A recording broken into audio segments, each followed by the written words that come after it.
Seguimos con este viernes donde estamos aprendiendo tantas cosas. Viene ahora a vernos, a hacer la ponencia, el doctor Diego Arroyo. Él es biólogo molecular y bioquímico con una dilatada experiencia en el sector biomédico. Es doctor en bioquímica y biología molecular de la Universidad Autónoma de Barcelona. Inició su trayecto científico en el CSIC, donde realizó labor investigadora durante 6 años en el Departamento de Genética Molecular del Instituto de Biología Molecular de Barcelona. Continuó su carrera científica en el Laboratorio de Retrovirus del Hospital Germans Trias i Pujol de Badalona, y posteriormente dirigió durante 2 años la Unidad de Biología Molecular del Laboratorio de Técnicas Especiales Balaguer Center. Tras estas etapas científicas y profesionales, fundó Progenie Molecular en el año 2003, con el objetivo de plasmar toda la experiencia acumulada en un centro especializado en diagnóstico molecular. Pues Diego, bienvenido, y aquí estamos para escucharte. Bueno, muchas gracias, Raúl. Gracias. ¿Me pongo ahí? ¿Sí? Ponte donde tú quieras, donde te sientas más cómodo. Yo prefiero ponerme aquí. Donde tú quieras. Muy bajo para verlo mejor. ¿Esto se oye? Toca un botón rojo que hay por ahí. Ahora sí que se oye, sí, ¿no? Ahí al final, ¿sí? Sí. Vale. Pues bueno, muchas gracias por estar ahí un viernes por la tarde. Voy a intentar que no os durmáis demasiado, ¿no? Muchas gracias, Raúl, por la presentación que habéis hecho, y muchas gracias a la asociación por invitarme, particularmente pues a María José por lo amable que ha sido y lo bien que me trata siempre, ¿no? Voy a hablar sobre un tema que, bueno, un poquito estuve pensando sobre qué puedo hablar para no aburrir demasiado, y hay un tema muy interesante que además os hace protagonistas a los pacientes, a los familiares de los pacientes, y que para los genetistas, para los profesionales, es muy importante, que es la colaboración entre profesionales y familias, sin la cual muchos de los casos que estudiamos serían un fracaso desde el punto de vista del diagnóstico. Pues bien, gracias a esa colaboración muchas veces podemos convertir un fracaso en un éxito, al menos un éxito diagnóstico, ¿no? Yo me dedico al diagnóstico, lamentablemente no me dedico a la terapia, por lo tanto no puedo hacer nada más por los familiares, por las familias y por los pacientes que diagnosticarles. Luego hay otros especialistas en tratamientos que hacen un trabajo muy importante, claro. El mío se limita a esa primera fase, ¿no? Es decir cuál es el gen afectado y intentar prevenir la transmisión de la enfermedad al resto de los familiares, ¿no? Así que voy a empezar, no sé dónde lo veis aquí, vale, creo que así debe funcionar, así,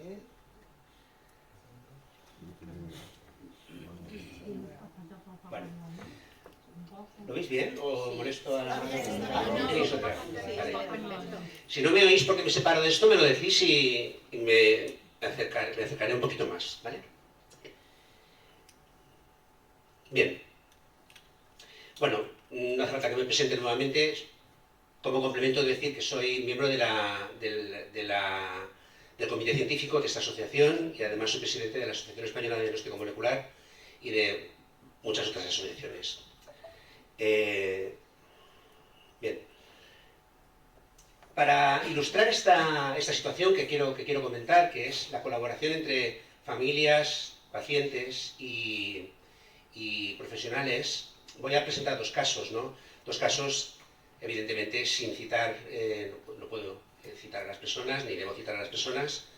Uno de ellos es un particular, perteneciente a esta asociación, y el otro es un caso que nos remitió a un hospital, porque también hacemos estudios de paraparesia para hospitales. Y en base a estos casos vais a ver lo importante que es que haya una colaboración fluida entre todas las partes. Bien, el primer caso es un familiar. Es una persona que tenía una sospecha de paraparesia espástica y que, bueno, le hicimos un estudio genético que, bueno, cuento primero la situación. Una persona que había tenido una aparición tardía de las manifestaciones clínicas, a partir de los 50 años. Sin embargo, la mayoría de los síntomas se desarrollaron con mucha rapidez y al final pues, esta persona falleció lamentablemente pocos años después. Y esta consulta nos llegó directamente como una familia afectada. Y a partir de ahí pues, empezamos todo el proceso de diagnóstico. Nosotros el proceso de diagnóstico solemos empezarlo, si no hay nada que nos indique que tenemos que ir por otro lugar, lo solemos empezar mediante secuenciación exómica, que llamamos. La secuenciación exómica es la secuenciación, vamos a decir, que tiene el ratio de esfuerzo-resultado más rentable, porque lo que hacemos es secuenciar la parte más importante del genoma. No es el genoma entero, pero sí es la parte que codifica del genoma, que es donde están la mayor parte de las mutaciones. En realidad es una parte minoritaria del genoma, pero es una parte en la que se encuentran normalmente las alteraciones, ¿no? Y por ahí empezamos siempre.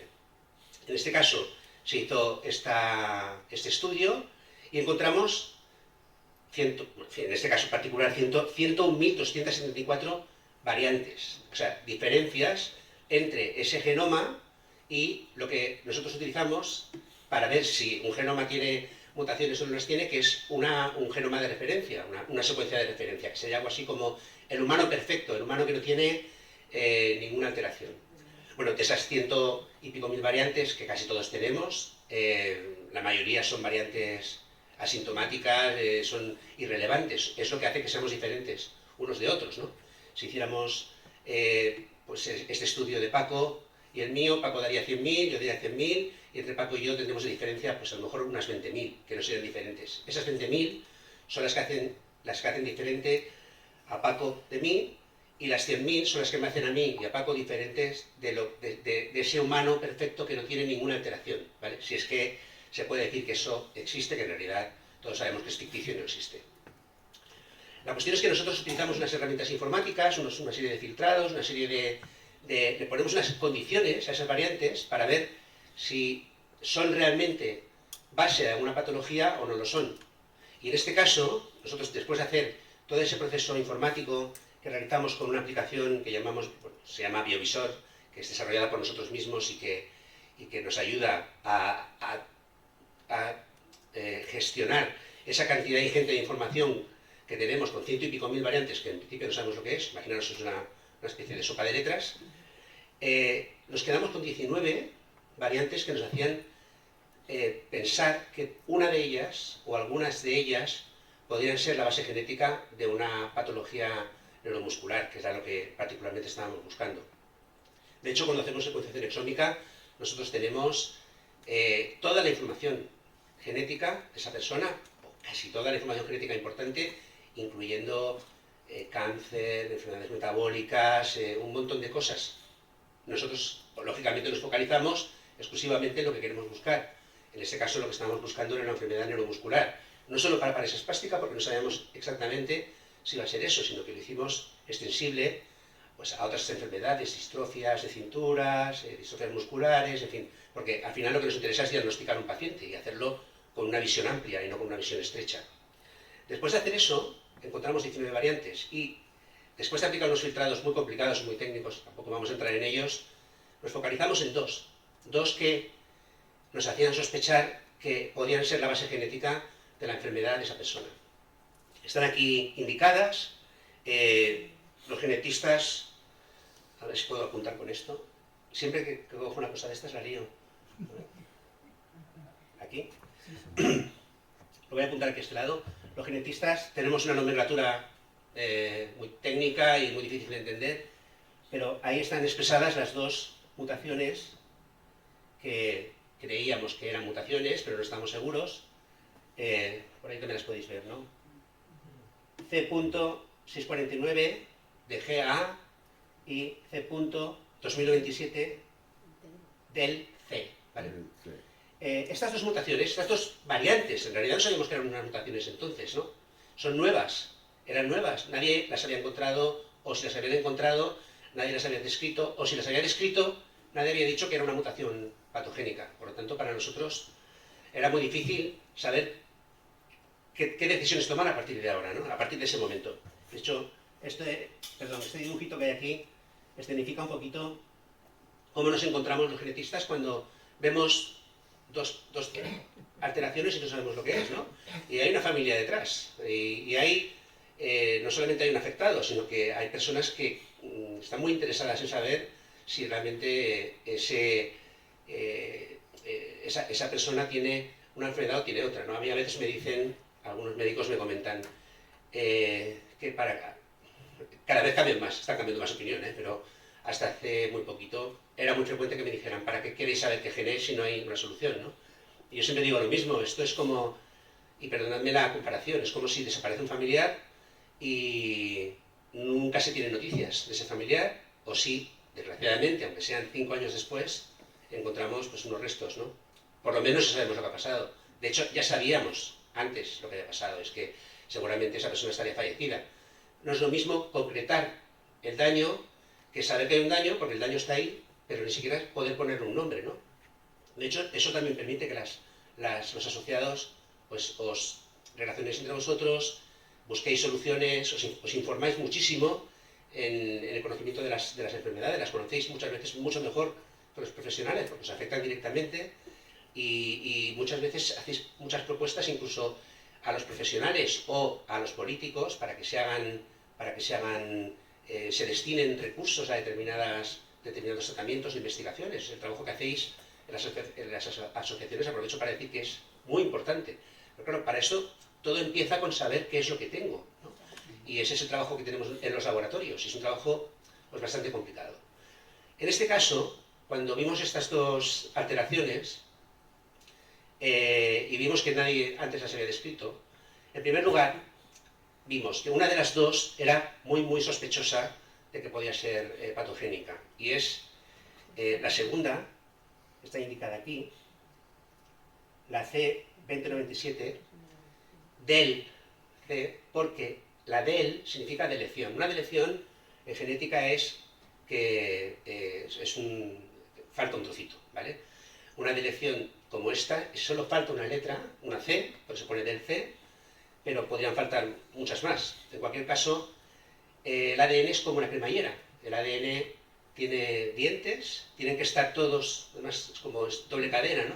Tienen que estar todos perfectamente alineados. Si quitamos un diente de la cremallera ya no cierra bien. Pero si metiéramos algo dentro de la cremallera, insertáramos algo, tampoco. La cremallera tiene que ser perfecta. Cuando vimos que faltaba una letra, eso ya nos hizo sospechar que estábamos ante una alteración que podía ser patogénica, ¿no? La primera,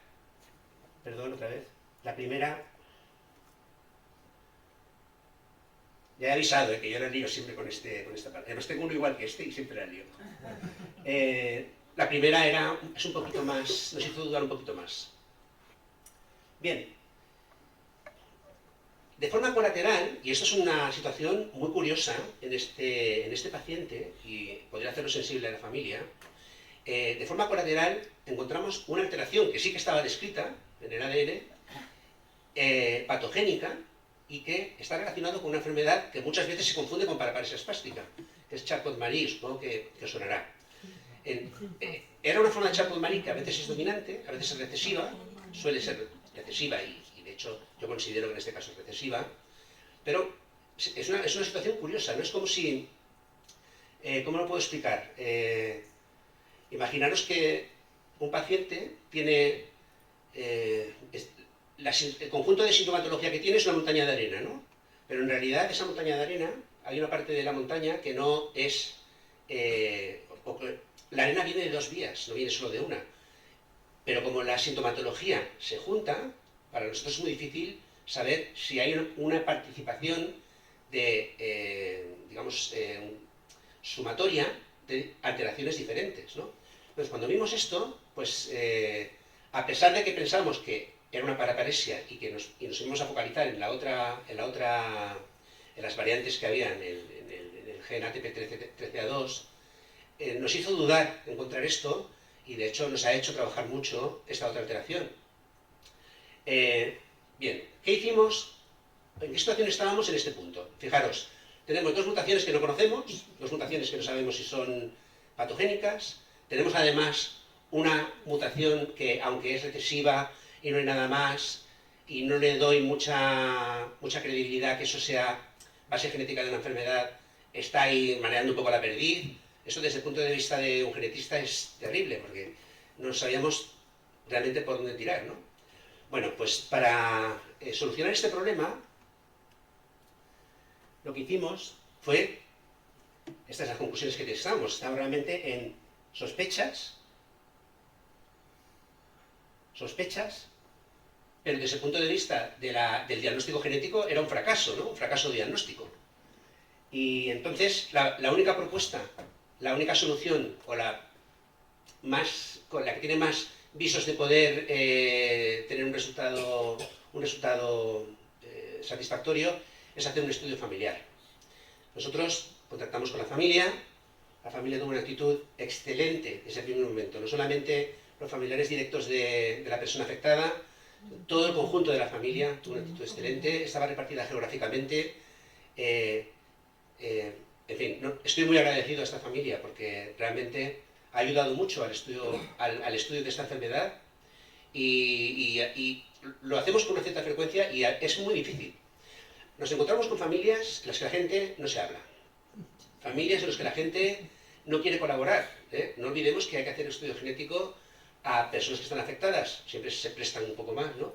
Pero también tenemos que hacer estudios genéticos a personas que no están afectadas y tienen que prestarse, porque nosotros sacamos información cuando encontramos que una alteración está presente en una persona, pero también cuando una persona afectada, pero también cuando vemos que no está afectada y no tenga la alteración, pues está también relacionado. Entonces, nos interesan las dos situaciones, ¿no?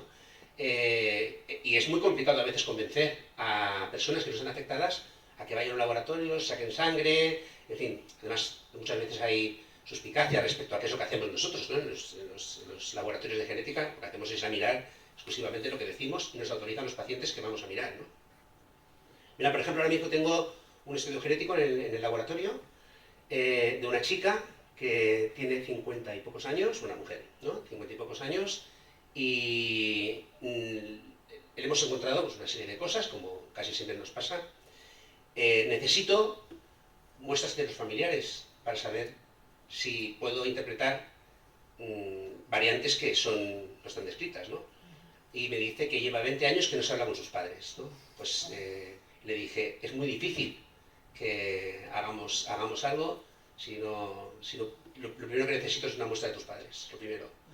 Entonces, pues nos deja atados de pies y manos para trabajar, ¿no? Bueno, en este caso esta familia tuvo una actitud, creo que la familia más, en ese sentido, generosa con la que hemos trabajado.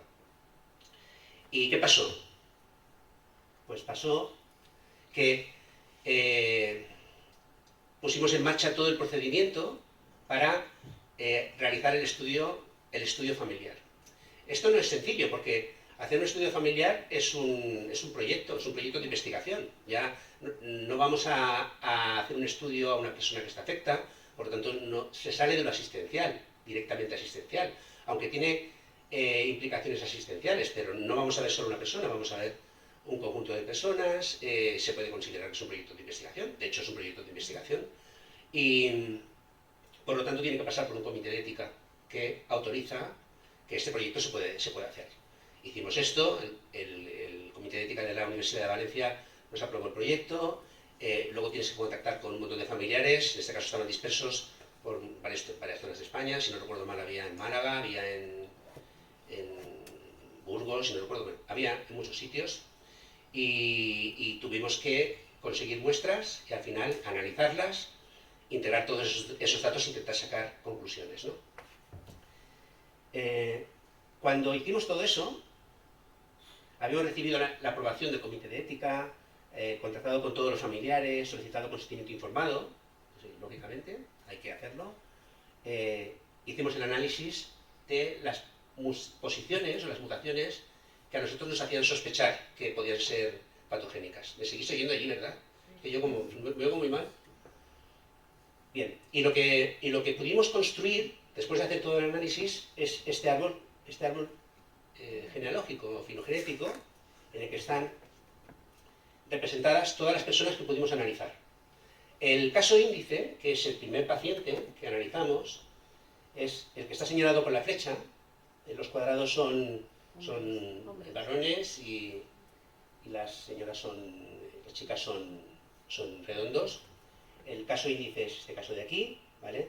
Está el hecho de que esté el cuadrado completamente relleno es que está afectado y manifiesta la enfermedad,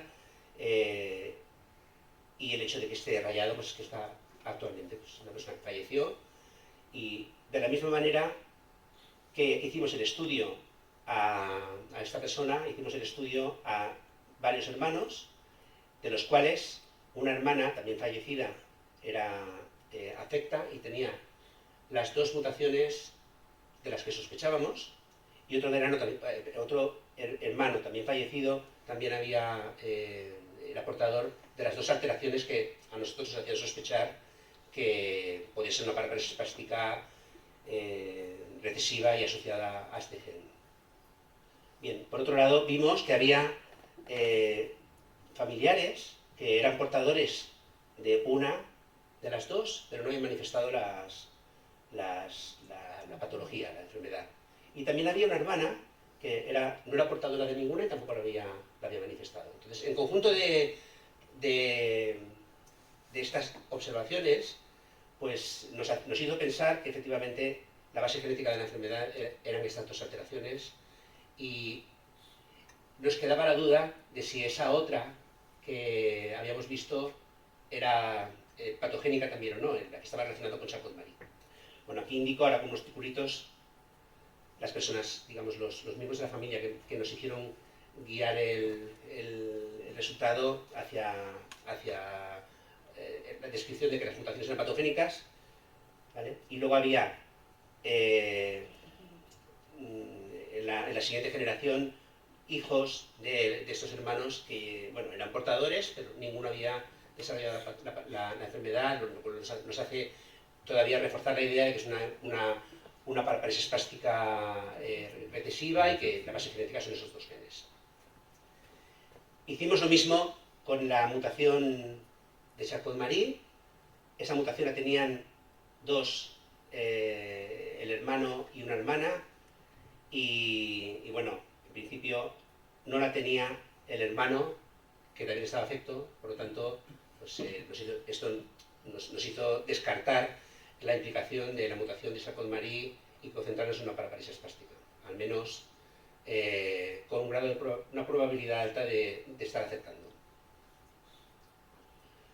Bien, esas son las conclusiones. En el gen ATP13A2, las variantes indicadas aquí, en la posición 649 y la posición 2097, estaban en heterocigosidad, eran las causantes de la parálisis espástica familiar en esta familia. La identificación de estas dos variantes debe incluirse en el análisis rutinario de parálisis espástica. ¿Por qué? ¿Qué es lo que quiero decir? Cuando nosotros nos encontramos en esta situación, no sabíamos, como he dicho previamente, es una situación de fracaso diagnóstico, no podemos avanzar. En estos momentos está aclarado que hay dos variantes en el ADN que son patogénicas, y esto le sirve a cualquier genetista en cualquier lugar del mundo. Esto es muy importante.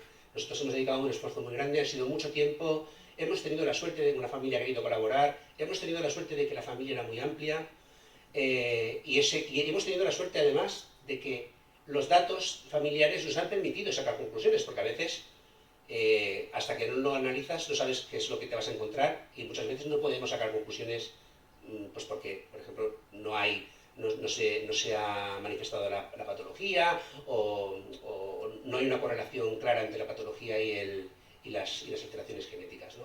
En este caso, todo apuntó a que era así, a que la base genética estaba definida, y cualquier genetista que se encuentre esto, sea en Australia, una sola vez, no necesita hacer un estudio genético tan amplio. Es que a lo mejor no lo puede hacer, porque en ese caso no hay una familia disponible o una familia que no colabora para hacerlo. Por lo tanto, el valor que tiene haber hecho esto es muy grande. Es muy grande a varios niveles. Es muy importante para el paciente que quedó diagnosticado. Es muy importante para la familia del paciente, porque se ha podido hacer un seguimiento de qué familiares tienen alteración, qué familiares no tienen alteración. En este caso, hijas que son lógicamente, heredan alteración, porque al ser recesiva el padre tiene los dos alelos afectados y las hijas van a heredar uno o el otro. Nos permite además hacer un estudio genético que sirve a otras personas, a otros profesionales que no tienen nada que ver con nosotros, que nunca vamos a conocer, pero que van a utilizar estos resultados como resultados de referencia y por lo tanto estamos facilitándole también este trabajo no solo a los profesionales, sino también a otras familias que están afectadas. Además es importante para nosotros como laboratorio poder haber hecho esto, contribuye a nuestro trabajo de investigación, contribuye a nuestro prestigio como laboratorio. No todos los laboratorios, si me permitís que os lo diga, hacen este tipo de cosas y, bueno, en general, las consecuencias que tiene este estudio son enormes, una trascendencia muy grande. Y por eso es muy importante que conozcamos la trascendencia que tiene colaborar, participar, a veces convencer a familiares que a lo mejor no quieren, porque estamos haciéndole un bien no solamente a nuestros familiares, sino en general podemos hacer un bien a todos los afectados. ¿Sí? Una pregunta, solo, perdona, estos dos genes que habéis encontrado forman parte de alguna base de datos, es decir, ¿los vais a incorporar luego en una base de datos para conocimiento general? Sí. Sí, Esto lo hemos publicado este año, lo hemos publicado en enero, febrero, y de hecho he traído el artículo por si alguien, he traído copias para repartirlas. En el momento en que se publica, se incorpora a las bases de datos, fundamentalmente la base de datos ClinVar, que es la que utilizamos los genetistas. No sé exactamente en estos momentos si ya está considerada como patogénica o no. Normalmente ClinVar lo que hace es una especie de listado de reportes que hacen los laboratorios y puede pasar que, por ejemplo, diga, según el laboratorio cual es una variante de significado clínico incierto, según el laboratorio cual es potencialmente patogénica. Y cuando esté en nuestro reporte, que no sé si está incluido ya, pondrá, según el laboratorio tal, o los autores, es una variante patogénica, ¿vale? Y esto ayudará. Lo normal es que todo el que se haya encontrado esta mutación o se vaya a encontrar esta mutación, cuando vea nuestro trabajo, se baje el artículo, lo lea y compruebe que lo que hemos hecho, lo que hace es demostrar eso, es patogénica y por lo tanto pues saldrá de dudas. Pero sí, si no está publicado ya está en vías. O sea, publicado, en vías de incluirse en las bases de datos que consultamos los profesionales. Una labor muy importante, ¿no? Compartir toda esa información. Sí, esa información. Cada laboratorio quiere descubriendo, ¿no? Sino Sí. que aprovechar el trabajo de otros para facilitar, ¿no? Sí. Que alguien, es decir, dar un diagnóstico, ¿no? Seguramente, o decir que alguien pueda encontrar antes qué gen tiene mutado, ¿no? Por ejemplo. Sí. La idea es esa. O sea, lo hemos hecho con esa idea, de que esté disponible. Lo que pasa es que a veces, cuando se encuentran alteraciones que se consideran patogénicas, muchas veces no se consigue publicar un artículo, se dice, se declara de alguna forma y se confía en la buena fe y en la profesionalidad del que lo hace, ¿no? Pero si además tienes un artículo detrás que lo hace, lo mismo que hacemos nosotros, ¿no? Cuando nos encontramos una mutación, si vemos que hay alguien que lo ha publicado, pues nos bajamos el artículo, lo leemos y decimos, bueno, este artículo es creíble, no es creíble, está en una buena revista, en este caso una revista del grupo Nature, o sea, es un artículo, no hay muchas dudas respecto a las conclusiones. Pero la idea es esa, facilitar el trabajo que viene detrás. Vale. Bien, pues en este caso acabó muy bien desde el punto de vista del diagnóstico y la trascendencia que tiene es que además en estos momentos estoy prestándole asesoramiento genético a una de las hijas del afectado del caso índice, con la idea de prevenir que ella vaya a transmitir la enfermedad. Tengo que no solamente estudiarla a ella, sino estudiar también a su pareja, porque claro, lógicamente pues aquí ya no es una implicación, no implica solamente a su ADN, sino a su ADN y el ADN del futuro padre de sus hijos. Estamos ahora mismo justamente haciendo un trabajo muy delicado para evitar que haya un enfermo. No puedo evitar que haya un portador, la lotería genética es así, pero sí por lo menos que haya un enfermo. Bien, el segundo caso, ¿me permitís? Voy a beber un poquito de agua. Ahí tienes una botella. Diego, detrás del portátil, acá tienes una Me he subido del coche en Valencia, Ahí, y por allí también. he parado en Logroño, me he comido un sándwich, me he vuelto a subir en el coche en Logroño y he parado aquí. Ese ha sido mi día de viaje, ha sido ese. ¿Y te apetecerá un café o algo? Porque solo pide que exista en nuestra mano. Bien, este caso es muy parecido, por eso lo voy a contar de una manera mucho más rápida. Es el gen ERLIN2 o paraparesia espástica tipo 18. Nos pasó algo parecido. Era un varón de 61 años. En este caso había empezado con sintomatología más joven. Es curioso, conocéis la paraparesia espástica mejor que yo, muchos de vosotros. Es curioso cómo esta enfermedad se manifiesta, ¿no? En algunos casos se manifiesta a edades muy tempranas y evoluciona muy despacio. En otros casos se manifiesta a edades muy tardías, pero evoluciona muy rápido. En otros casos a edades intermedias y evoluciona rápido. En otros casos a edades intermedias y evoluciona despacio. O sea, cada una tiene su patrón, ¿no? Parece que tiene un comportamiento muy específico. En el caso anterior, a pesar de que las manifestaciones, había unas manifestaciones leves antes de los 50 años, pero las manifestaciones, digamos, que se concretaron como una paraparesia espástica aparecieron a partir de los 50, luego la progresión fue muy rápida. En este caso, ya había síntomas sospechosos de una paraparesia espástica a los 25 años. Cuando a nosotros nos llegó el caso, es un caso que venía a través del hospital de Ciudad Real, el varón ya tenía 61 años. Y bueno, pues, iniciamos el proceso de diagnóstico. Fue muy parecido al anterior. Hicimos una secuenciación de exoma, nos encontramos dos alteraciones que nos hicieron sospechar que podía haber una paraparesia espástica. En uno de los casos, igual que en el anterior, ahí lo veis, hay un agujero, hay una delección, faltaba una letra, y eso hizo que nos focalizáramos en este gen. De la misma manera, era una situación de fracaso diagnóstico. Sabéis que bueno, se habla de un 30-40% de éxito en el diagnóstico genético, o sea que la mayor parte de los pacientes todavía siguen sin diagnosticarse, ¿no? O sea que para nosotros cualquier situación que conseguimos solucionar desde el punto de vista del diagnóstico es un éxito tremendo, porque de entrada casi siempre pensamos que no lo vamos a conseguir, ¿eh? O sea, yo mismo tengo una enfermedad genética en el oído y yo no sé lo que tengo, y evidentemente no me faltan herramientas para hacerlo. O sea, no podemos, por mucho que nos empeñemos, no podemos muchas veces encontrar la base genética de las enfermedades. Entonces, en este caso, volvemos a encontrarnos una situación de fracaso en el diagnóstico y volvemos a iniciar todo el proceso de contactar con la familia, intentar hacer un seguimiento a estas variantes, intentar relacionarlas con la sintomatología y a partir de ahí intentar pues, sacar unas conclusiones respecto a si son o no son patogénicas. En este caso,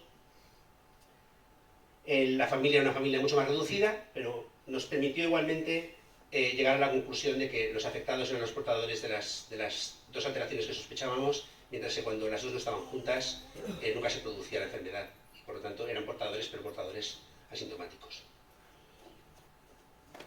Ahí las veis.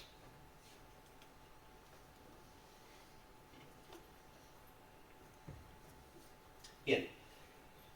¿Qué es lo que buscamos cuando nosotros le pedimos a los familiares, le pedimos a los pacientes que contacten con sus familiares y que nos permitan hacer un estudio familiar? Pues fijaros qué tipo de cosas buscamos. Cuando hay una alteración autosómica dominante, las alteraciones dominantes son aquellas, como sabéis, que cuando hay uno de los dos, todos tenemos dos alelos, ¿no? Dos genes de una copia, excepto los que están en el cromosoma X, ¿no? Entonces las mujeres tienen dos, y los hombres solo tenemos uno. Tenemos dos copias de cada gen, se llaman alelos. Con que una está afectada, esa persona manifiesta una enfermedad. Eso es una alteración de una enfermedad de herencia o una variante de herencia dominante, ¿vale?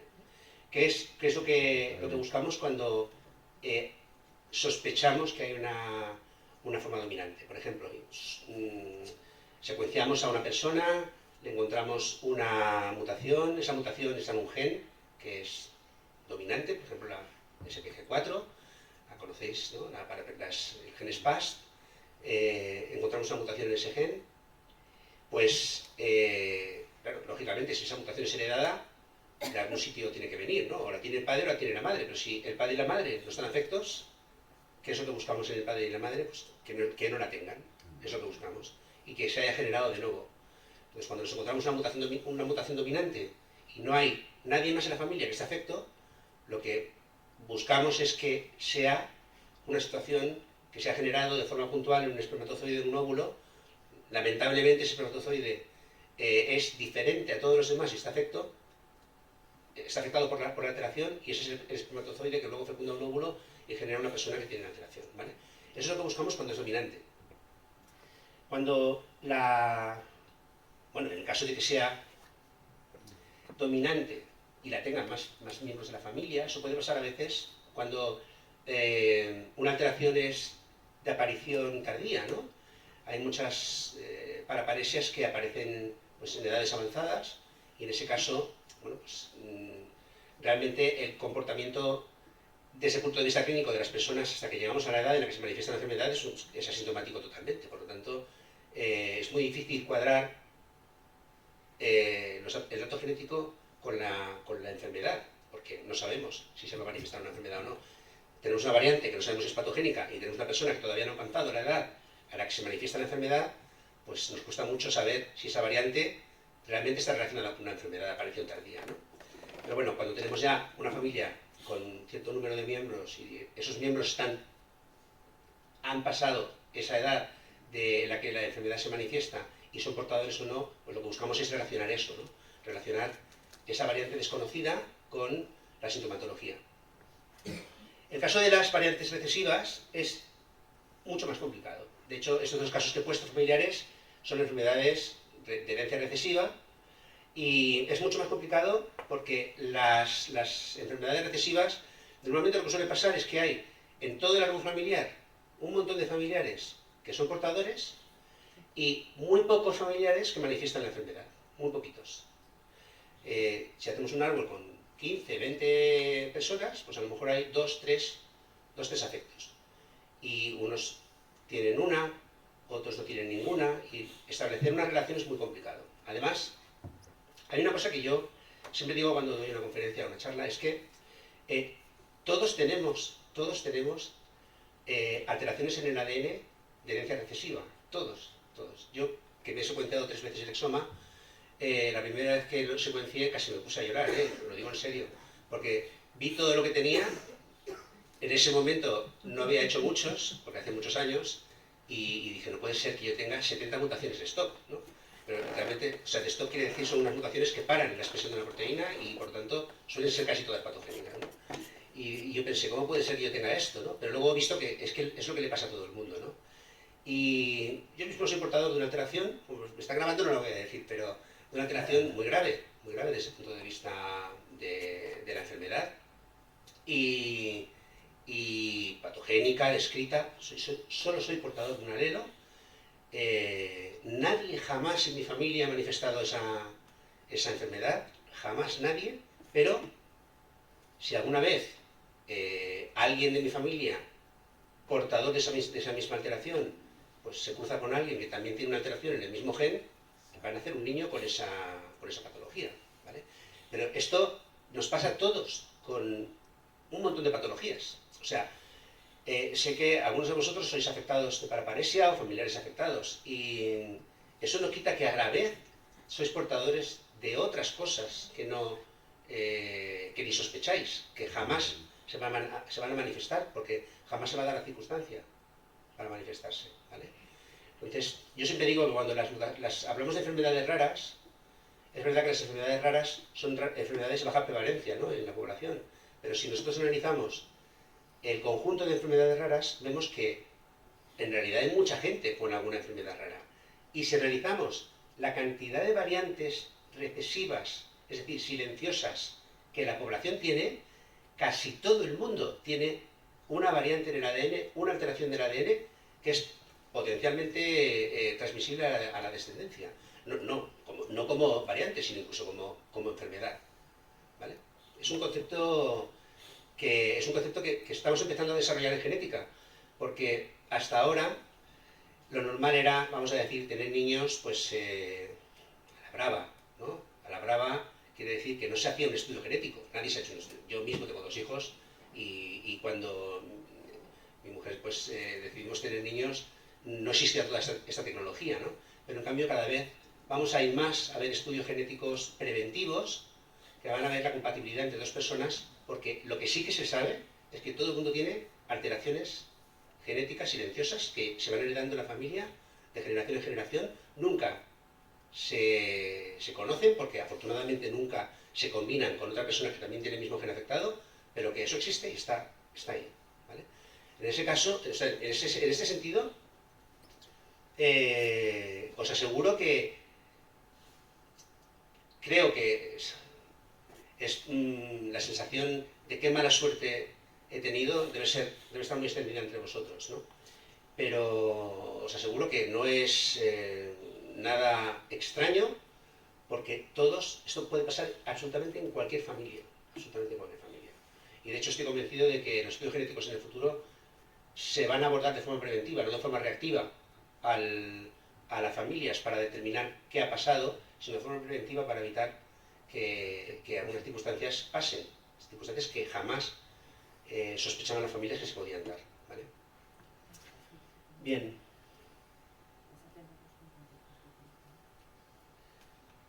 He señalado esto porque, como digo, las mutaciones o las enfermedades de herencia recesiva, digo a veces mutaciones o enfermedades porque hay enfermedades que siempre son de herencia recesiva o dominante, pero en otros casos la misma enfermedad puede ser de herencia recesiva o dominante en función de la mutación que afecta.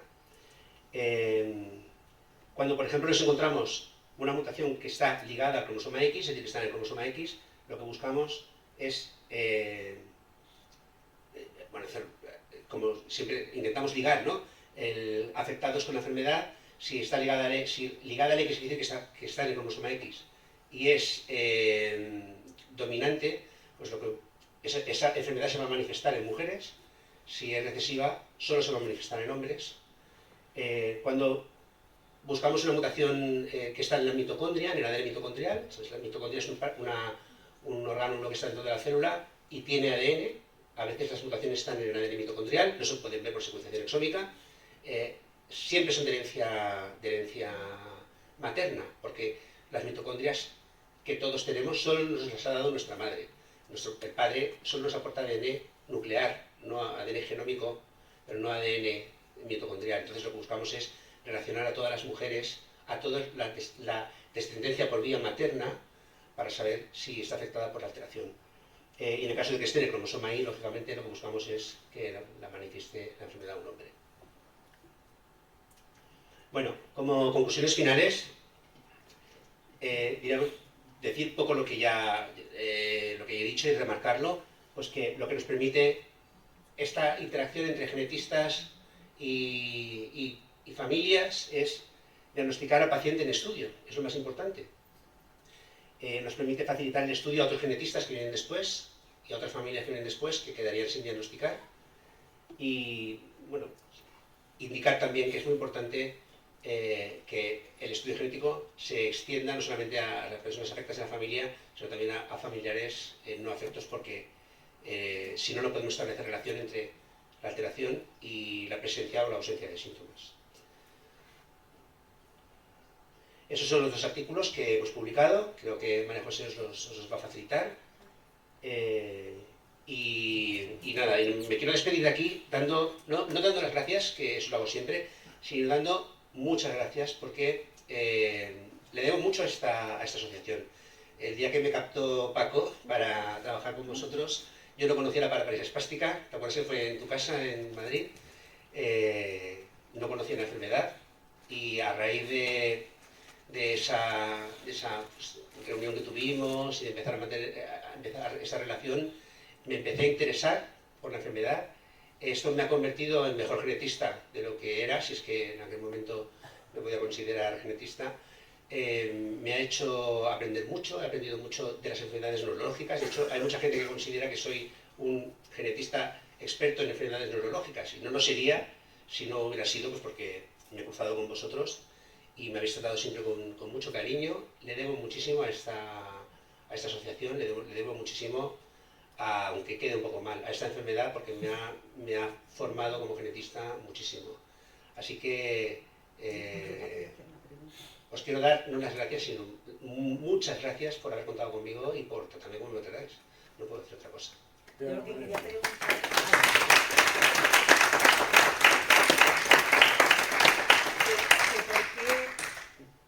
por ejemplo, se desarrolla alguna enfermedad si mi marido fue conseguido, que ya los padres tenían la enfermedad, a ellos se les manifestará a partir de los 50 y pico de años. Eso es lo que... Mi enfermedad es del oído, ¿eh? ¿Vale? Así que... Sí, pues, ¿Me acerco un poco? Sí. Sí. eso que si los padres los dos tenían la enfermedad, ¿cómo se les manifestaron a partir de los 50 y pico de años a los 3? Que no se les manifestó antes. ¿Por qué no se manifestó antes? ¿Que por qué no se manifestó antes? Vale. Eso es lo que no... Pregunta Rosa. Sí. Yo hablo por aquí. Vale. No, ya ¿Hablo por aquí yo? Sí. Me pregunta Rosa que por qué una enfermedad genética se manifiesta pues a partir de los 50, ¿no? Esa pregunta, creo, y por qué no se manifiesta antes. Bueno, a ver, los genes voy a ver cómo lo explico, ¿eh? Mira, los genes es como una biblioteca. Es como si tuviéramos la biblioteca en casa con toda la información para todo lo que necesitas hacer en la ciudad. Pero tú la tienes en tu casa. Tú, lógicamente, toda esa información no la necesitas siempre. No la necesitas. De hecho, hay genes que están... Es como si fuera un capítulo de un libro de la biblioteca, y cuando yo necesito esa información, voy a buscar el libro, saco el libro, me lo llevo de la biblioteca a la cocina, por ejemplo, y es una receta, y ahí hago una tarta, ¿vale? Puedo tener información de otras cosas que jamás, nunca miro. O puedo tener información que la voy a buscar solo cuando la necesito. Los genes es eso. Los genes es, toda la información está ahí, y la célula, cuando la necesita, la saca, ¿vale? ¿Por qué hay abortos de repetición, por ejemplo, ¿no? Pues abortos de repetición muchas veces tienen que ver con mutaciones que están en un gen que las células necesitan en la etapa embrionaria. Cuando la célula va a buscar ese gen, porque lo necesita, que se exprese, ese gen se expresa, y si está en mal estado, pues esa persona, ese embrión no puede proliferar. En otros casos un gen no se necesita en la etapa embrionaria, no se necesita durante la infancia, se necesita a los 50 años. Y es en ese momento cuando la enfermedad genética se pone de manifiesto. No hay otro motivo. Tú tienes toda la información en la célula, pero no la utilizas siempre. Es más, hay información que nunca utilizas. ¿Vale? ¿Cómo se puede conseguir que a una persona le hagan ese estudio? Mira, ¿le puedes dejar ¿Cómo se puede conseguir que una persona le hagan un estudio de lo que has manifestado? que a una persona se le haga un estudio? Sí, ¿qué pasos hay que seguir? Pero en un hospital, por ejemplo, en un laboratorio... No sé, por ejemplo, nosotros aquí en Burgos, imagínense, te encuentras afectado de una enfermedad que en principio no conoces, ¿qué pasos hay que seguir para que se le haga un estudio de lo que padece y le den un diagnóstico? Mira, tú vas al médico porque te duele el brazo, ¿vale? Y lo primero que hace el médico es tocarte, ¿no? Luego, si no sabe lo que pasa, te hace una radiografía. Luego te hace una resonancia. Y cada vez hace cosas más avanzadas, ¿no? Un estudio genético hay que hacerlo cuando se llega al punto en que el diagnóstico clínico convencional ya no llega más. Ya no puede dar una solución y poner un nombre a lo que pasa. Hay que hacer muchas cosas antes, ¿no? De hecho, a los afectos de enfermedades musculares les hacen un montón de pruebas, ¿no? Por supuesto, radiografía, resonancias, potenciales, un montón de cosas. Llega un momento en que el médico ya no puede más, ¿vale? ese es el momento en el que hay que poner en marcha un estudio genético. Afortunadamente cada vez el sistema médico está más concienciado de que es importante hacer eso. Antes era más complicado, antes decía, bueno, ¿qué más da? ¿Hay un problema neuromuscular? Pues aquí nos quedamos, ¿no? Ahora no, ahora profundizan más, saben que hay implicaciones para la familia, saben que hay tratamientos en algunos casos, pero claro, para dar un tratamiento a veces hay que saber qué es lo que tienes, ¿no? Ese es el punto en el que hay que hacer un estudio genético. Lo normal es que una especialidad como neurología, los neurólogos suelen estar muy sensibilizados a los estudios genéticos. Y no todas las especialidades médicas no están. Por ejemplo, si alguno de vosotros tiene una enfermedad oftalmológica y va al oftalmólogo y pretende hacer un estudio genético porque la enfermedad tiene 2 o 3 miembros de la familia, dice, bueno, ¿qué más da? ¿No? Si tienes una enfermedad oftalmológica, pues te ponemos gafas. ¿Vale? Hay especialidades médicas muy poco sensibilizadas a los estudios genéticos. La neurología especialmente está muy sensibilizada. Entonces yo creo que a un neurólogo, en el momento en que se llega al punto en que ya no puede avanzar más desde el punto de vista diagnóstico, casi siempre ponen en marcha el proceso. No sé si lo preguntas porque has tenido dificultad en hacerlo, pero... Sí, efectivamente, porque te encuentras con obstáculos de que ni siquiera el neurólogo quiera iniciar ese proceso. Entonces no sé si se puede articular de alguna manera, decir, oiga, yo estoy en una situación que puede tener una paraparesia, pero nadie me la ha constatado como tal, como diagnóstico. Y entonces llegas al neurólogo y triste es decirlo, pero a veces te han hecho cualquier estudio y él no sabe interpretar ese estudio, o esos genes que te han hecho, y lo que te están diciendo el que lo ha analizado. Y entonces ahora parece ser que hay algún neurólogo genetista, o algo así, algo así.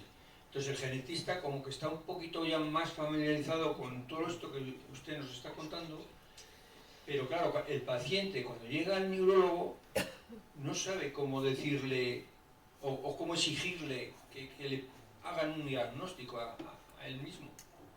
Y porque el neurólogo, pues, algunas veces te dice, mire, pues es que usted está enfermo, ¿qué vamos a hacer? Usted anda mal, pues anda mal. No hay arreglo. Hombre, sí, no hay arreglo, pero hay...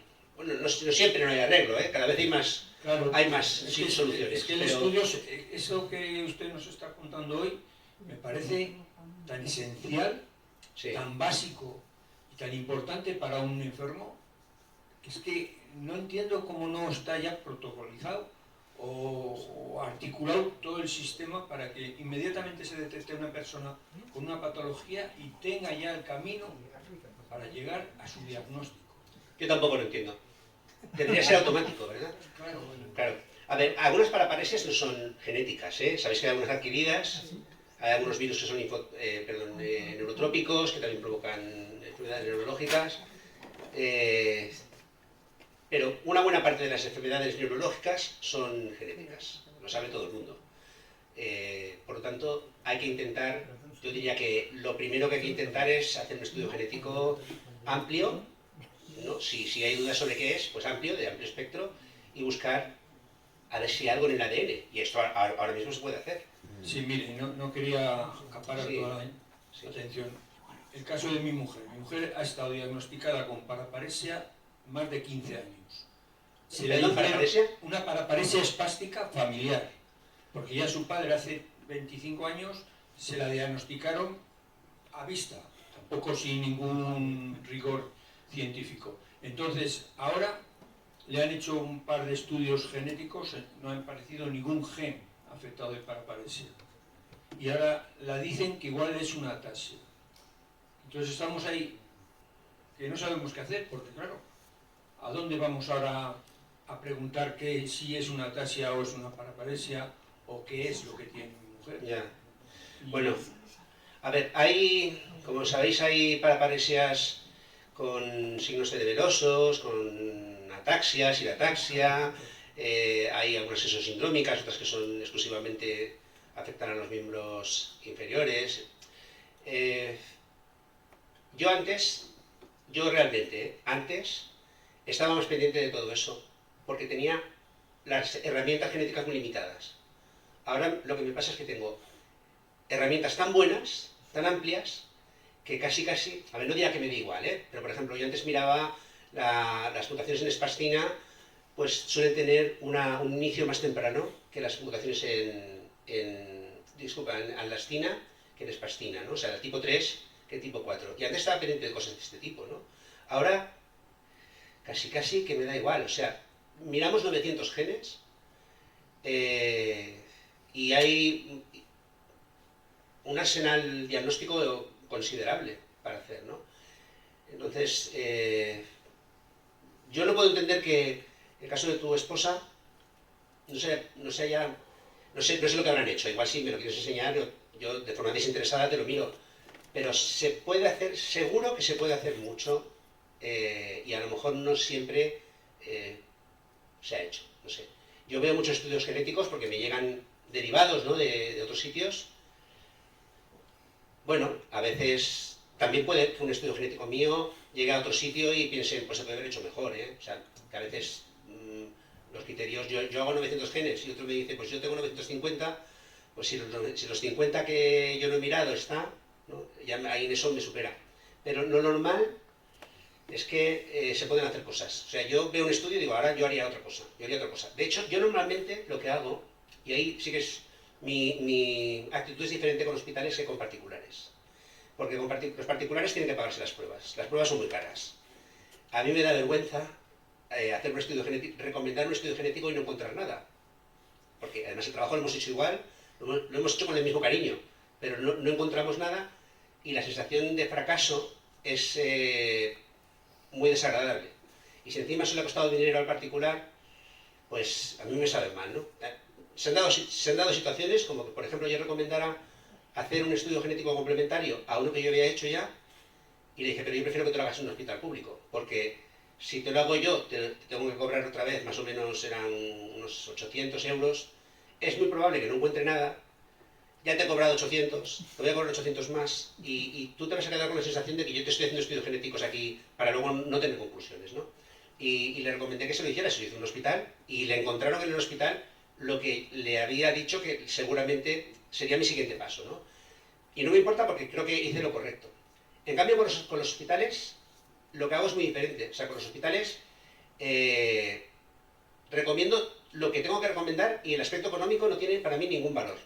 O sea, digo exactamente lo que creo que hay que hacer, el hospital que haga lo que quiera, si el hospital no quiere gastar dineros, es una cosa que ya está fuera de mis, digamos, de mis atribuciones, ¿no? Es diferente cuando se lo tengo que decir directamente a un paciente. Le digo, mira, esto te va a costar 1000 euros, que lo sepas, ¿no? Yo me los gastaría, pero no todo el mundo puede o quiere, y luego hay otra cosa, es que yo no soy muy optimista cuando hablo, ¿eh? O sea, a mí no me gusta vender la moto, entonces cuando hablo con un paciente, lo primero que le digo es que esto es muy difícil y es muy probable que no encuentre la base genética de lo que te pasa. Otras veces lo que pasa es que un estudio genera otro, este me ha dado información, pero me genera dudas sobre otra cosa y quiero seguir trabajando, y es como, parece que es un camino sin fin, ¿no? Y bueno, tu pregunta en concreto, no entiendo por qué no se hace más. Yo creo que hay que agotar todas las posibilidades para ponerle un nombre al gen y a la patología, y también depende un poco, pues, si me permites, yo te recomiendo que asustes un poquito a los médicos, ¿no? Que les digas, hombre, pero es que pues tengo hijas, mis hijas van a tener niños, yo quiero saber lo que pasa, me han dicho que hay más herramientas, puedes consultar con un genetista privado que te haga un informe, y ese informe lo puedes aportar a tu genetista, digamos, público, y dices, mira, me han dicho que puede pasar esto, y tú me estás ayudando a encontrarlo, ¿no? ¿Vale? Y por ahí a veces se consiguen. Luego os cuento una anécdota si queréis, que me acaba de pasar hace unos meses. Pero quería preguntar por aquí.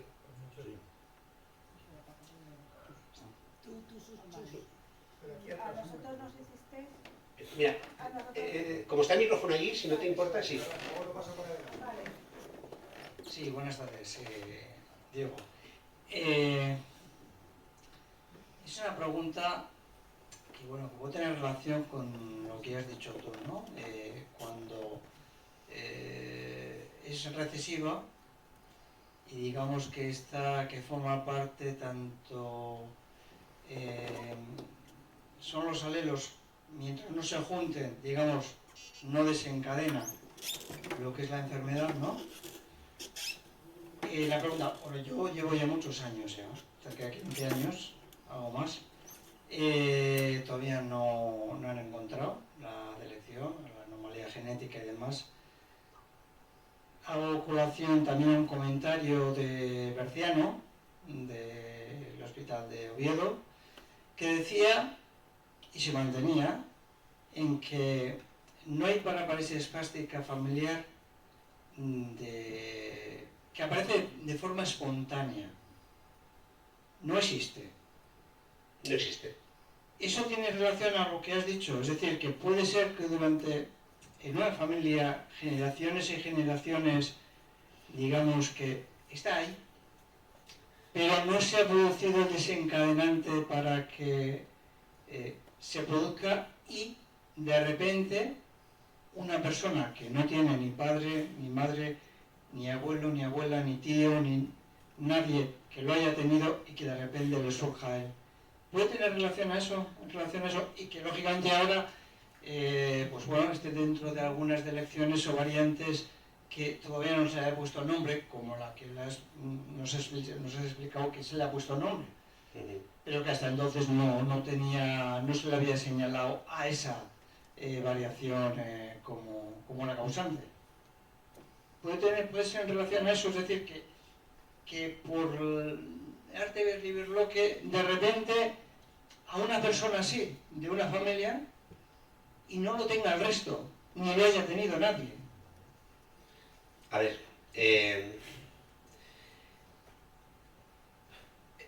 es evidente que hay mutaciones de novo, ¿eh? O sea, de novo quiere decir que aparecen de pronto. Eso... Pero este García decía sí. Que no. Sí. De nuevo no existe. Sí que existe. Yo no... No sé si... A ver, no sé si realmente... No sé a qué se refería con que no existe de nuevo. O sea, no sé, que igual resulta que, lógicamente, si igual lees la explicación viene a colación a lo que estás diciendo tú. No sé exactamente. Las mutaciones espontáneas, esporádicas de novo, las tres formas de llamarlas, es evidente que existen. Yo no sé si a lo mejor ha habido un malentendido en lo que te dijo el doctor eso Cristiano. es una manifestación. Tampoco he profundizado en la manifestación, ni cuando lo dijo, ni demás, pero digamos que enarbola, digamos, eso, ¿no? Lo que pasa es que puede tener su letra pequeña y cuando lees... Eso no es. Ningún genetista está sentado aquí a mi lado, se le ocurre decir eso. Ninguno. A mi lado. Ninguno. De hecho, es posible que haya alguien que haya sido, en esta asociación, que haya sido diagnosticado por una alteración de novo, ¿eh? Sí. Eso es muy habitual en genética, muy habitual. Y de hecho está incluso cuantificado. O sea, se sabe cuántos gametos, espermatozoides o óvulos de cada generación generan mutaciones de forma espontánea. Esto es habitual. En algún momento surgen. Lo que a lo mejor él ha querido decir, por eso creo que puede haber un malentendido, es que cuando te encuentras un cuadro familiar en el que hay, vamos a suponer, un caso, un solo caso, de toda la familia, tienes que decidir si es una mutación de novo o es de herencia recesiva. ¿Vale? Yo apuesto de entrada por una herencia recesiva, más que de novo. O sea, a lo mejor la forma de decir, no puede ser de novo, no puede ser. Bueno, vale, es una forma de hablar, pero no quiere decir que no puedan producirse porque se pueden producir. La forma de ver que es de novo es analizar a los padres, no hay otra manera. Analizas a los padres, si los padres no la tienen y el hijo sí la tiene, pues es aparición espontánea. ¿Qué sucede? Que a veces los padres ya no están para hacer la prueba y entonces eso lo complica mucho, mucho todo, ¿no? Pero sí, claro, se producen mutaciones de novo sin ninguna duda, ¿eh? Y en ese caso, que no existieran los padres, los hermanos, ¿no? Y los hijos. Estudiarlos. Sí, A ver, si nosotros vemos una... Bueno, hay que distinguir cuando vemos una variante que sabemos que es patogénica o una variante que no sabemos lo que es. Porque eso ya marca la diferencia totalmente, ¿no? Si nosotros encontramos una variante patogénica en una persona dominante y no la tiene nadie más en la familia, tiene que ser de novo. A ver, tiene que ser... Es que en genética no se puede ser muy absoluto porque siempre hay un caso que te quita la razón. Vamos a suponer que en la familia, en esa familia, esa mutación en ese gen hace que una enfermedad se manifieste a los 60 años. Y por lo que sea, los dos hermanos que la podían tener, o el padre, no llegaron a esa edad. ¿Sabes? Siempre te encuentras con algo que dices, ostras, no, nos cuesta mucho... Por eso, el motivo de esta presentación es poner en evidencia lo importante que es colaborar, y además colaborar con familias amplias, para poder tener mucha información. Si no quieren colaborar, no se puede. Si no quieren colaborar, no se puede hacer nada. ¿Perdón? Que pregunta por ahí, si no quiere colaborar la familia, no se puede hacer nada. No se puede hacer nada, ¿no? Que si yo te mandé mi gen, no sé si te acuerdas, que me lo hicieron y es que no quiere colaborar. Me dijo el genetista, bueno, pues dentro de 2 años lo volvemos a hacer. Dentro de 2 años lo volvemos a hacer otra vez, dentro de 2 años a ver si sale algo. Sí. Porque es que no han querido colaborar, entonces yo no las puedo coger de los pelos y llevarlos. A ver, hay que apelar a la buena fe, ¿no? Y a la generosidad. Además es algo que cuesta muy poquito. Porque realmente muchas veces ni siquiera hay que sacar sangre, ¿eh? Se puede hacer con una... Para mirar una mutación puntual no hace falta sacar sangre. Se puede hacer con un escobillón de la boca. Es tan poquito que... Yo creo que hay que intentarlo, ¿no? Yo hace unos años puse no sé si Paco se acuerda, puse aquí una diapositiva en la que encontramos una mutación en una familia del País Vasco y puse el árbol en la diapositiva, ¿no? Luego, tiempo más tarde, volvimos a encontrarla en otra familia, no me acuerdo si era del País Vasco o de otro sitio, la misma mutación y pensé, qué raro, ¿no? Porque las mutaciones... Hay algunas que es verdad que son muy típicas, pero las raras no las sueles ver más que una vez. Pensé que raro, ¿no? Y luego la volvimos a encontrar una tercera vez. Y dije, esto no puede ser casualidad. Y luego resulta que las 3 familias eran la misma. Y el árbol encajaba, ¿no? Los 3 árboles de las 3 familias los pude encajar y las familias no se hablaban entre ellos. Las 3 ramas de la familia no se hablaban. Y como no se hablaban, no se comunicaban unos a otros, habían llegado por diferentes vías, a diferentes médicos, etc. ¿Te acuerdas de esto, Paco? ¿No suena? Era por Soria, un pueblo. Puede que fuera Soria, una era del País Vasco seguro. Era en un pueblo. Sí. Lo otro me acuerdo. Yo recuerdo porque tengo la diapositiva en la cabeza, porque además hago así, las encajo las 3, los 3 árboles encajan luego, ¿no? Yo quería decir una cosa. Digo, cuando puedas, te miras esto que es de una persona que está aquí, pero es que no han encontrado nada. Yo se lo he mirado, pero no. Genéticamente no hay nada que nos diga que es de novo. El decir que es de novo es, digamos, clínicamente. Me explico, pero que no. No, es otra cosa. En la genética no me dice que es de novo. Bien. Ahora, ¿qué me dice que es de novo? Es más, Paco, perdona. Sí. Lo que es de novo para una persona ya es heredado para sus hijos. Claro.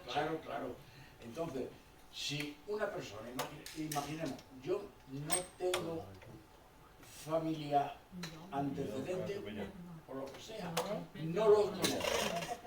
Entonces, ¿qué? Entonces, decir que no es de nuevo, yo creo que no se puede decir. Asegurarlo porque es que no tenemos a nadie por encima. O sea que decir de nuevo o no de nuevo, yo creo que es muy arriesgado siempre. Hay formas de hacerlo y con datos... ¿Me hablas en particular de tu familia? No. En general. Sí. No, se puede saber. Si una mutación no la tienen los padres, si la tiene un hijo, es de nuevo. Si hay un hijo pero no hay ningún padre, ni abuelo, ni bisabuelo, ni nada... Sí. Y ese es el que la tiene. Yo no puedo decir, esto es de nuevo, porque es que a lo mejor la tenía. Sí, pero que no hay que buscar mucho, ¿eh? O sea, yo le pido la muestra a los padres. Los padres no la tienen, la tiene el hijo, es de nuevo, ya está. Es más, cuando eso nos pasa, pues todas las dudas se nos disipan. O sea, ¿O había por ahí un viajante? ¿El qué, perdón? ¿O había un viajante? Bueno, a ver, nosotros preguntamos quién es el padre, no quién es el marido. Entonces, si nos dicen algo que no nos deben decir, pues... Pero tiene razón, tiene razón, eso pasa también. Mira, yo te quería preguntar, resulta que, no sé si te acuerdas que hace unos años estaba una trabajadora tuya haciendo la tesis, no sé si Bermejo, Rosa Bermejo. Salarios. Rosa Bermejo, ¿te acuerdas? Ah, Rosa, sí. Vino conmigo la última vez. Sí. Entonces, nosotros nos hicimos, a mi hija le hicimos las pruebas genéticas, no salió nada. Si vosotros vais mirando luego conforme van saliendo los genes, nuevos genes... Quiere decir como reanálisis. ¿Cómo no? Reanálisis. Ah, reanálisis, sí. Lo podemos hacer. Si queda muestra. Bueno, casi siempre lo podemos hacer. Casi siempre. Si Lo puedo mirar, luego me dices el nombre. Pero y si lo te puedo queda mirar. muestra, porque si no tienes muestra física ya... No, me da igual. ¿Sí? Ah, bueno, porque tienes... Tengo los datos genéticos ya. O sea, nosotros, cuando hacemos un estudio, digamos, la parte genética, obtenemos los datos y esos datos los comparamos con la información disponible. La información disponible hace 5 años es diferente que ahora. Puede que hace 5 años algo fuera sí, dudoso y hoy es benigno.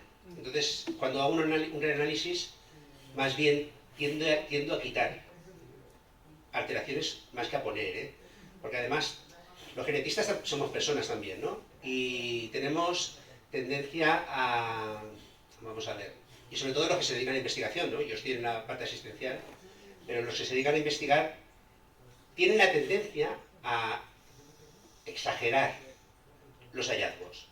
Porque si yo me encuentro algo, lo que quiero es que eso sea patogénico, ¿no? O sea, encontrar algo que no es patogénico, no digo nada. Por un lado está eso, y por otro lado está también que tendemos a, esto sí que es la rama asistencial de la genética, a ser prudentes por si acaso fuera, ¿no? A veces decimos, esto es potencial, o sea, puede ser de significado clínico incierto. Y digo, yo no me creo que eso sea una mutación, pero lo voy a poner, no sea que dentro de unos años alguien diga que lo es, ¿no? Y luego los que se dedican a investigación, pues a veces ven algo y claro, no es lo mismo poner una tabla, ¿no? Hemos encontrado esto, 25 hallazgos, no, que solo tengo 3. No sé si me explico. En investigación tiendes a decir, ¿no? He encontrado esto y casi seguro que es algo. En asistencial dices, no quiero asustar a la gente, pero tampoco quiero informarla mal. Ninguna de las dos cosas, ¿no? Porque si te pongo una lista de 50 variantes, y dices, ostras, tengo todo eso. Claro, yo veo muchos informes, pero cada uno ve solo el suyo. Tengo todo eso, y yo digo, sí, no te preocupes, ¿no? El otro día me pasó, por ejemplo, Gámez, el doctor Gámez. Tengo una paciente que me dirigió él, y cuando le dio mi informe a Gámez, Gámez dice, esto es nada, no, esto no es nada. Pero la paciente cuando lo vio, pues claro, se asusta porque ve un montón de cosas que pongo yo ahí, que pone incierto, no hay información, etcétera, ¿no? ¿Vale? Lo puedo volver a mirar, si me dices quién es, y si tengo los datos disponibles lo realizamos. Además, nosotros por eso no cobramos nada ni... Pues muchas gracias. Lo que no quiere decir es que, o sea, no soy muy optimista. Sí. Rara vez decimos, mira, pues ha aparecido algo que antes no aparecía. Más bien al revés, quito cosas. Sí, un poco hablando de la base de datos que hablábamos al principio, igual años posteriores ha aparecido, ¿no? Es decir... Sí. Sí, lo que pasa es que, a ver, cuando una mutación... Yo soy de la opinión de que cuando una mutación es patogénica, lo ves. Y si no lo ves es porque no has tenido la oportunidad de analizarlo profundamente. O sea, por ejemplo, aquí, en los dos casos que he puesto, veo dos cosas y digo, ostras, esto...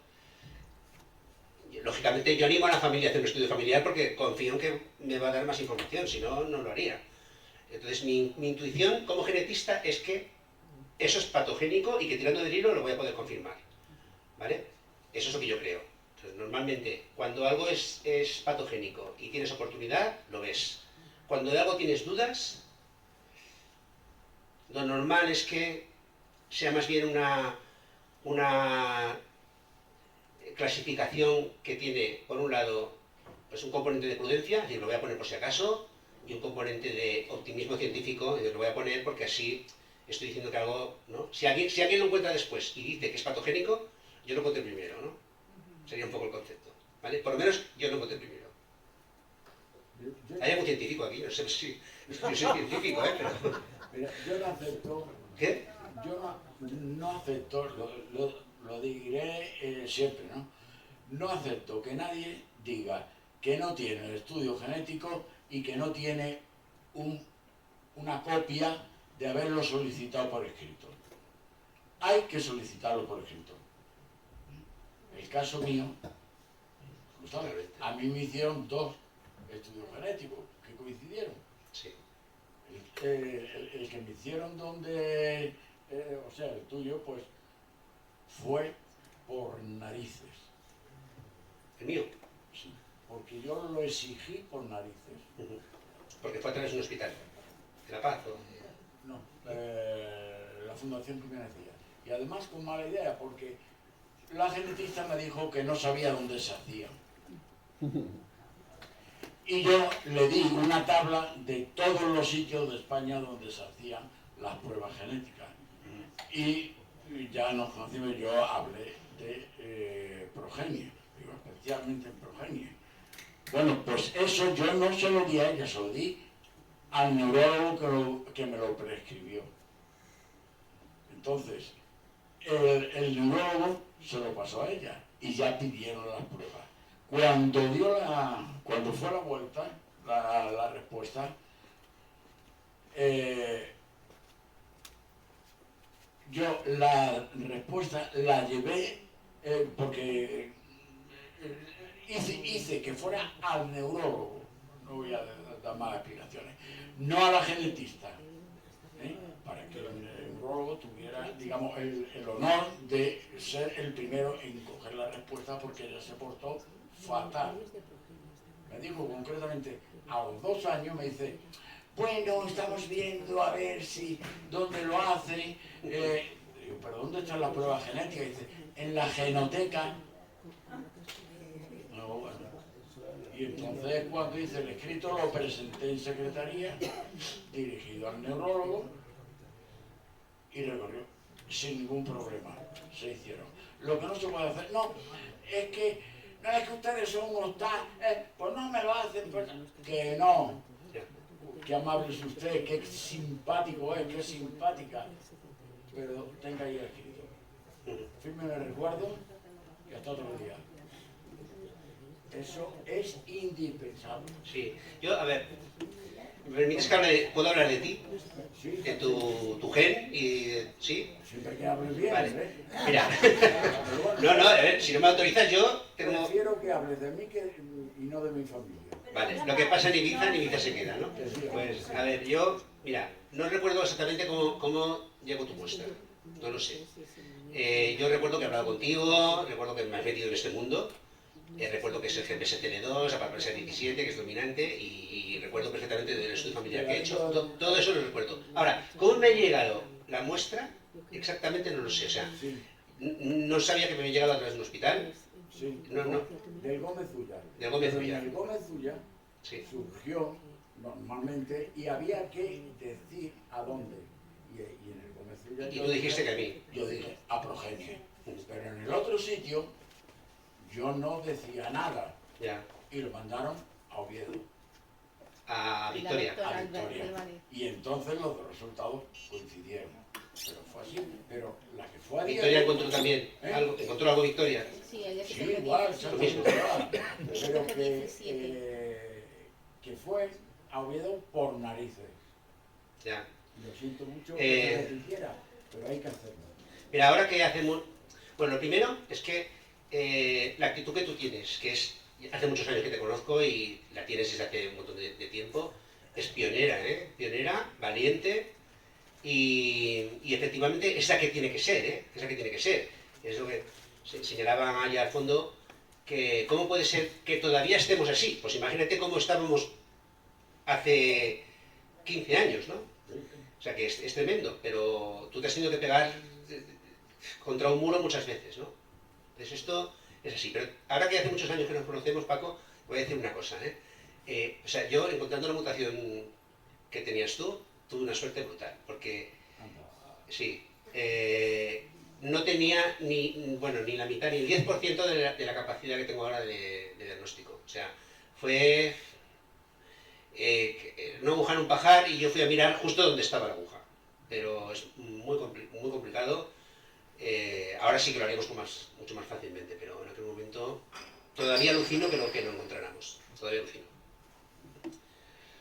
Sí, es verdad que hicimos, nosotros intentamos ir un poquito por delante, y si la gente pues hace 70 genes, pues yo hago 80, y si la gente hace 900, pues yo hago 950, ¿no? Y en aquel momento también estábamos un poquito, pero claro, un poquito quiere decir que antes se miraba la SPG3, la SPG4 y poco más, y yo ya miraba pues la 17, ¿no? Entonces, por eso pues lo encontré. Pero aún así, viéndolo con perspectiva, una situación en aquel momento muy difícil de solucionar. A mí que me molesta mucho esto de que la gente no pida. Es más, sí.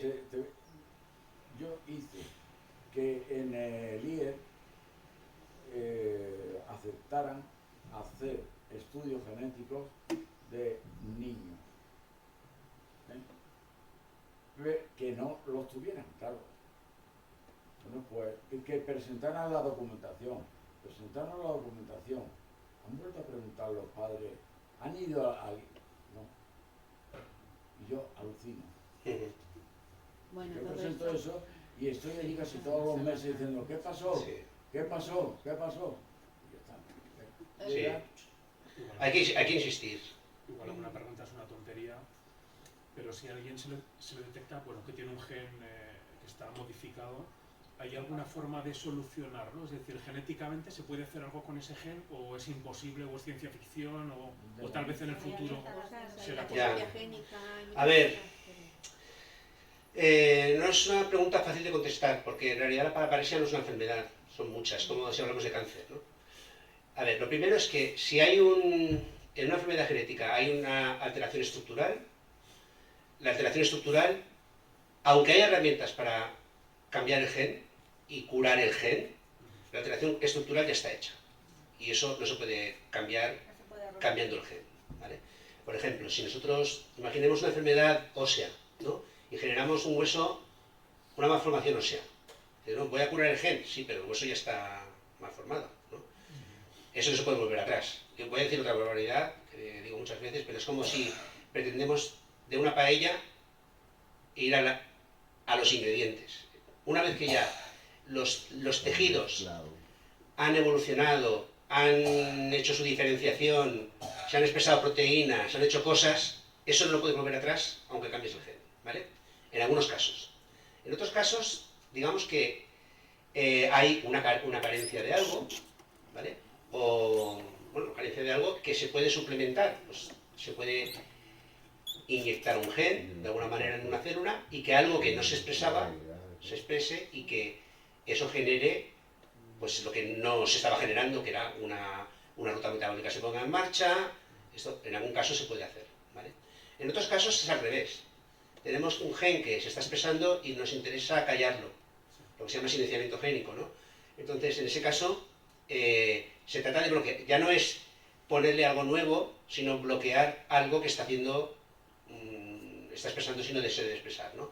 Entonces, cada enfermedad genética se le tiene que dar un enfoque y no hay una regla general sobre cómo se puede solucionar la paraparesia espástica. Se puede mirar tipo a tipo qué solución puede tener. A lo mejor algunas formas de paraparesia nunca se van a poder solucionar, otras se van a poder solucionar si se coge a los 5 años, por ejemplo, antes de que ese gen, como he dicho antes, se empiece a expresar y empieza a hacer daño y empieza a generar tejido malformado, y otras sí que se pueden incluso a edades avanzadas o ya cuando se ha manifestado durante varios años la enfermedad, se va a poder tratar porque el tipo de alteración genética y el tipo de digamos, de procesos metabólicos, procesos moleculares que se generan, se desencadenan cuando el gen se expresa, ¿no? Que cada gen, cuando se expresa, se pone en marcha un mecanismo que es muy distinto. Ese mecanismo sí se puede intervenir, otro no se puede intervenir.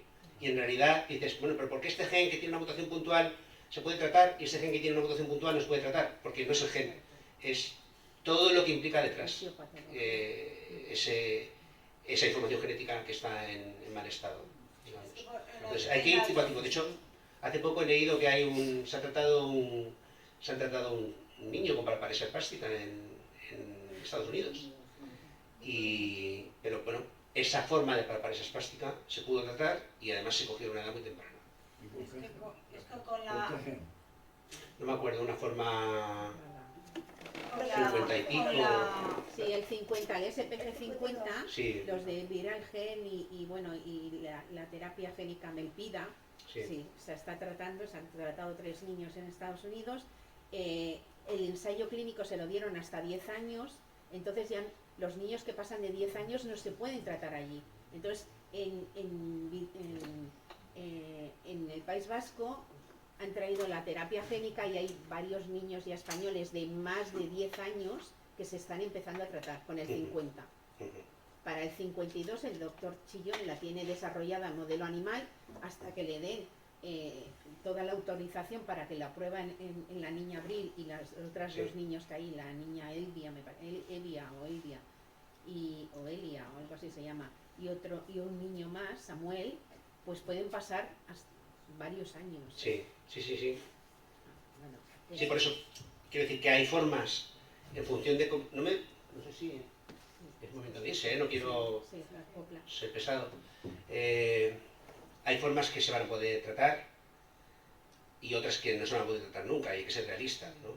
Y además yo también soy muy crítico con todos los mensajes positivos que se lanzan, porque no solamente en enfermedades neurológicas, en cáncer, en todo, ¿no? O sea, hay un exceso de dar la noticia. Se ha conseguido curar el cáncer de páncreas, ¿no? Entonces, claro, tú automáticamente piensas, ya está, solucionado, ¿no? O te enteras que se ha muerto una familia tuya de cáncer de páncreas, un vecino de cáncer de páncreas, y dices, pero si había leí una noticia. La noticia es un pequeño avance muy exagerado, ¿no? Y hay que tener mucho cuidado con lo que se lee, porque no... La mayoría de las veces es... Pero lo que está claro es que todo el mundo tiene derecho al diagnóstico. O sea, y el diagnóstico para paresias espásticas no sirve el diagnóstico clínico solo, porque como se solapan con otras enfermedades, es necesario, o sea, eso ya lo dice la SEM, que es necesario el diagnóstico molecular, o sea, identificar, correlacionar fenotipo y genotipo. O sea, que tengas identificado toda tu clínica y luego tu análisis genético. Es un derecho, y la ley de investigación biomédica también lo prescribe. Bueno, hay una serie de cosas, o sea, legalmente podemos incidir ahí para que a todos los que no están diagnosticados se les diagnostique. ¿En cuánto tiempo? Esto es muy difícil. Los que con un exoma no le encuentran nada, va a ser difícil. Son casos más complicados. Pueden tardar más tiempo, pero es un derecho. Sí. En lo que sí que soy muy optimista es en que yo creo que es cuestión de tiempo que prácticamente todo el mundo esté diagnosticado. Eso sí que creo que va a pasar. Ahora, y además es bueno porque entonces ya tienes, vamos a decir, un catálogo de situaciones genéticas que ya tienes completa, por decirlo de alguna manera, ¿no? Y ahora, una vez que ya tienes todo ese compendio de información, dices, bueno, ¿y ahora qué hacemos? Estas se pueden tratar de una manera, porque cuando hablamos de terapia génica tampoco hay una, sino que hay muchas formas de hacer terapia génica. Esta es una manera, esta es de otra, estas, pues a lo mejor no se puede, ¿vale? Pero claro, el paso primero es tener totalmente la radiografía de la situación.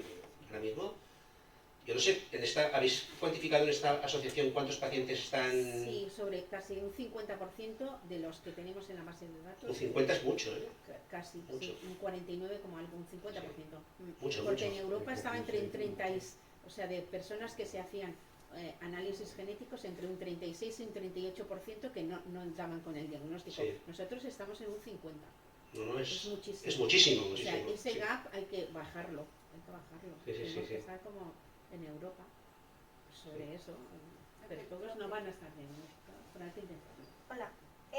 Bueno, yo entiendo que cuando se habla de la cura, para los que estamos ahora, muchas veces la cura es simplemente pues meter el gen bueno, o sea, que se incorpore un gen bueno o algo, que a lo mejor lo que ya tienen lastimado en los procesos que, bueno, esas opciones, ¿no? Bueno, pues no llegó a manifestarse, a lastimar determinados procesos, o llegó y entonces a lo mejor no hay posibilidades de suplementarlo, o hay posibilidades de acallar la manifestación del gen.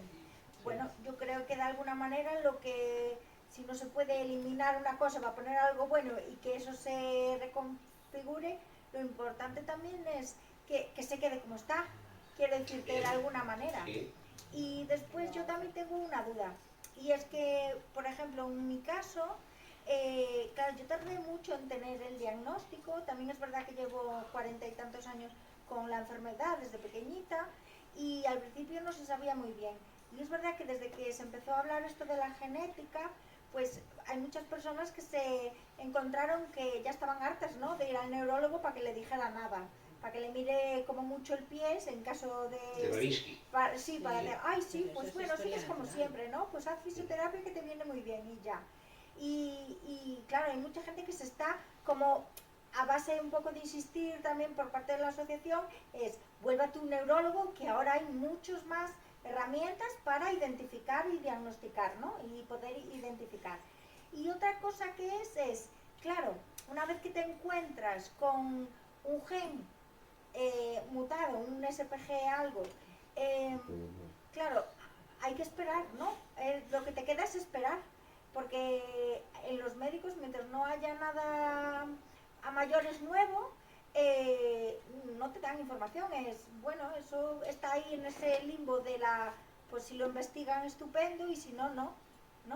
Y después yo siempre tengo la duda de que en un momento, en uno de los estudios me daban una mutación en SPG11 y ahora en la última tal salió la nueva mutación, ¿no? Entonces yo digo, ¿quién me asegura, a SPG80, quién me asegura a mí que ahora no saldrá otra SPG? No, es que salen cada X tiempo, ya cada vez menos porque cada vez se conoce mejor la enfermedad, pero hace años decíamos cuántas formas diferentes hay, ¿no? 50. Claro. Lo revisabas a los 2 años y había 60, ¿no? Claro, pero cuando al principio el primer informe te queda no queda fiable, puede ser esto, pero no es fijo. Sí. Ahora volvió a salir y dicen, ahora queda claro que es este. Yo ahora, tantos años después, digo, concho, es que quién sabe, a lo mejor dentro de 5 años me dicen, es otra mutación o otra enfermedad, o yo qué sé. A ver, puede ser. sí, puede pasar. Yo, ¿qué te puedo decir? Tienes que... Yo me fío de lo que me dan. Pero... Mira, dicen que más que tener un buen médico hay que tener un amigo médico, ¿no? Yo no sé si amigo, pero también vale para los genetistas, ¿eh? No sé si amigo, pero sí por lo menos que esté muy interesado en averiguar qué pasa. Los médicos... No, que sí, que yo no dudo que la que me dieron ahora sea... No, mira, entre los médicos y los genetistas colaboramos, pero a la vez hay como un salto, ¿no?, al vacío entre ellos y nosotros, ¿no?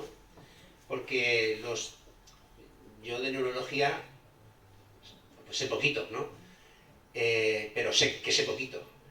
Algunos médicos saben que saben poco de genética, otros no saben que saben poco de genética, ¿vale? Esto es así, no lo saben. Entonces, creen que pueden explicar que una enfermedad de base genética, le pueden explicar a los genetistas cosas que no. Quitando algunas pocas excepciones, por ejemplo, vosotros colaboráis mucho con Sobrido. Sí, Sobrido Sobrido y Quintans. Tiene la doble vertiente, ¿no? Sí, pero el neurólogo clínico, pues lo normal es que yo le tenga que explicar muchas veces, mira, C punto tal, G mayor que A significa tal cosa, ¿no? Y a partir de ahí ¿no? Pues nos tenemos que poner a un nivel que los genetistas no es el que hablamos entre nosotros, ¿no? Sino que tenemos que bajarlo para que nos entiendan, ¿no? Pero claro, si los pacientes se quedan con esa capa, solo la capa del neurólogo, pues yo creo que, y el neurólogo no hace como de cortafuegos, la otra parte es importante, ya que acabar, ¿no? Sí, perdón. ¿Vale? Sí, porque tenemos ahí el cumpleaños de Pablito. Yo lo que recomendaría es que hablarais con un genetista muy motivado. Fue Sobrido y Quintans. Sí, claro, yo no dudo, pero como no hay como avances, pues yo digo, ¿quién me dice que por muy ¿sabes? Sí. No dudo, digo yo, ¿quién me dice a mí que yo qué sé, que dentro de 5 años la duda, ¿sabes? No sé, nadie. Entonces, pues, aquí colaboráis con neurólogos muy buenos, ¿eh? Sí, yo no los pongo en duda. Bueno, si no, gracias.